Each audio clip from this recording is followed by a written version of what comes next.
रात में पढ़ने का वो दौर जब न तो उजाले के लिए बिजली होती थी और ना ही किसी प्रकार का इलेक्ट्रॉनिक साधन। ऐसे कठिन समय में बाबा साहब ने अपनी पढ़ाई कितनी मुश्किलों से की होगी, चलो मान लेते हैं किसी तरह पढ़ने के लिए उजाले का बंदोबस्त कर भी लेते होंगे। लेकिन अब उनके पास तो शांति वातावरण में पढ़ने के लिए न तो कोई कमरा था और ना ही बैठकर पढ़ने के लिए कुर्सी टेबल की व्यवस्था।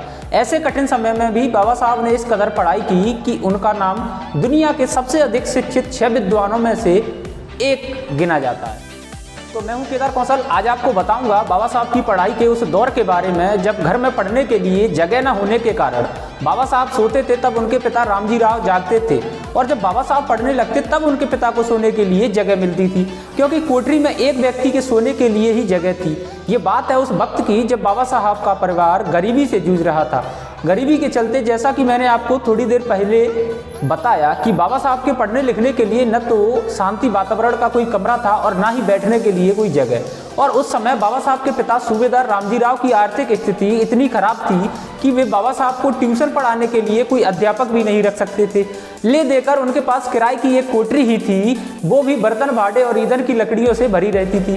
कोठरी इतनी छोटी थी कि उसमें 2 व्यक्ति एक साथ नहीं आ सकते थे। उस कोठरी में एक तरफ चूल्हा बना हुआ था तो दूसरी तरफ आटा पीसने की चक्की रखी हुई थी।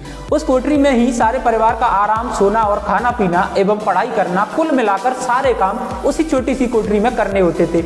लोगों को यह देखकर अचंभा होता था कि इतनी छोटी सी कोठरी में यह परिवार किस प्रकार गुजारा कर लेता है। कमरे में इतनी भीड़ भाड़ रहते हुए भी बाबा साहब के पिता रामजी राव ने अपनी बुद्धि विवेक से बच्चों के अध्ययन करने की सुविधा कर ही ली। और फिर पिता रामजी राव बाबा साहब को जल्दी बिस्तर पर सुलाकर स्वयं उनकी बगल में दीवार से कमर टिकाकर रात के 2 बजे तक जागते रहते थे, जिससे बाबा साहब पढ़ने के लिए अच्छी नींद ले सकें। और बाबा साहब के पैरों के पास एक बकरी बंधी होती थी जो रात भर जोर जोर से शासन लेती रहती थी। फिर रात को लगभग 2 बजे पिता रामजी राव बाबा साहब को पढ़ने के लिए जगा देते थे और उनके स्थान पर स्वयं सो जाते थे। और बाबा साहब उठकर मिट्टी के तेल की कुप्पी जलाते और पढ़ने के लिए जमकर बैठ जाते थे। बाबा साहब सुबह के 5 बजे तक कुप्पी की टिमटिमाती रोशनी में अध्ययन करते रहते, क्योंकि उस समय बिजली की कोई व्यवस्था तो थी नहीं। और बाबा साहब सुबह उठते तो सबसे पहले स्नान करके तैयार होकर अपना बैग उठाते और विद्यालय के लिए चल देते।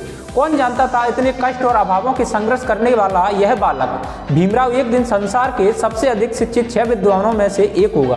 वास्तविकता तो यह है कि निर्धनता एवं सामाजिक असमानता बाबा साहब भीमराव अंबेडकर जी के दृढ़ संकल्प के आगे परास्त हो गई थी। सो सभी साथियों को जय भीम, नमो बुद्धाय।